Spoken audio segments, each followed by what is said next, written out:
Hi, my name's Autumn, and I created what I call the Busy Bag. It can be used for various ages, but I started by gearing it at around 18 to 24 months.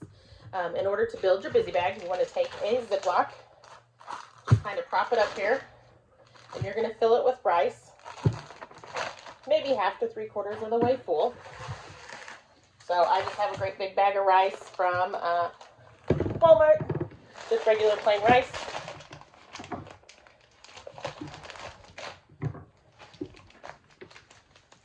And I'm going to dump that in here. Be careful with your bag, because the first time I tried this out, when I tested it, my bag fell over and I had a hot mess. So I'm going to see how much that is right there. I'm going to put a little bit more. Okay. Now, inside this bag, well, first off, this bag can be used as is. I'm going to seal it up real good, let some of the air out. This bag can be laid flat. This is for a higher developmental age. They can trace letters with their fingers in there, or shapes if you want to do circles or squares, but that's a little higher development than 18 to 24 months. So for that age, you want to use this more as like a sensory thing where they can just kind of touch. You can add rice, you can add different noodles, macaroni noodles, things like that would give it a little bit of texture. You could add some beads or something. In mine, I'm going to add some buttons. I have a little jar of buttons here. I'm going to put a few of those in. I am going to add some wooden blocks. I have these little wooden blocks, about 1 inch by 1.5 inches maybe. I'm going to throw a couple of those in there. I have a couple bigger blocks. These are foam blocks like from Dollar Tree. I'm going to throw one of those in there. And I also have these little cubics in here that I'm going to throw in. So this is one way to use it. You just seal it up. Give it a little bit of shake so they're all mixed in the rice. And the kids can kind of feel around. They can feel the blocks and kind of find things and touch them through the bag.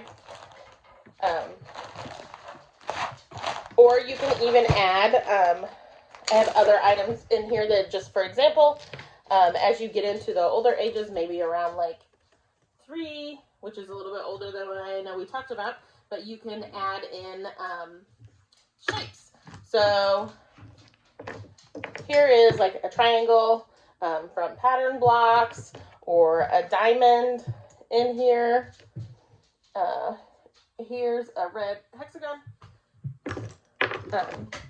And you can use those, add those in, and when you're doing it with about that age, you can help them practice colors. You can tell them to find a red object, green object, or you can even start to work on shapes and say, can you find me a square? And they're going to move the rice around and shift it and say, oh, look, I found a square. Here's one.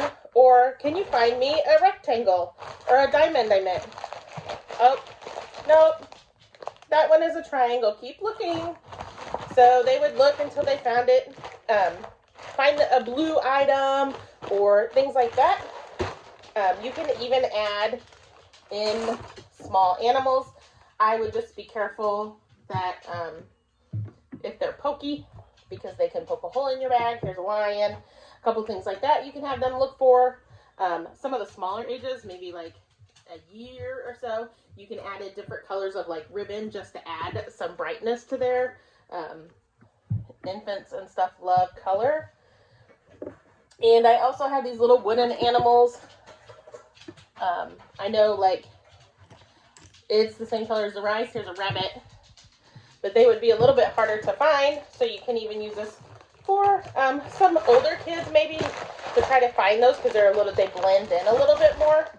The one thing I do want to say is make sure you always, like if you make a bag for your age and you want to keep the things that are in there, it's best to maybe add some tape at the top, because you don't want them to be able to pull this seal open. Some of these things are small and you don't want those in their mouth. And as always, don't play with this unsupervised. You want to make sure this is a supervised activity with the children. And you can even go so far as, once you start to hit pre-K age, around 3, 4, 5 years old, you can add in little magnet letters, and you can have them search for certain letters that they're learning, or maybe letters in their name. So this touches on a multitude of developmental areas. You have fine motor with your writing and things. You have your language skills. If, as a parent, you are sitting down and teaching them colors, or like this, tell me what shape this is. You are working on language development there, and you're working on math stuff too with all the different shapes and colors. So I really like the Busy Bag because it can be used for a variety of children, for a variety of different ways, and it's easy to make with things you have at home. So make yourself a Busy Bag. The kids will love it.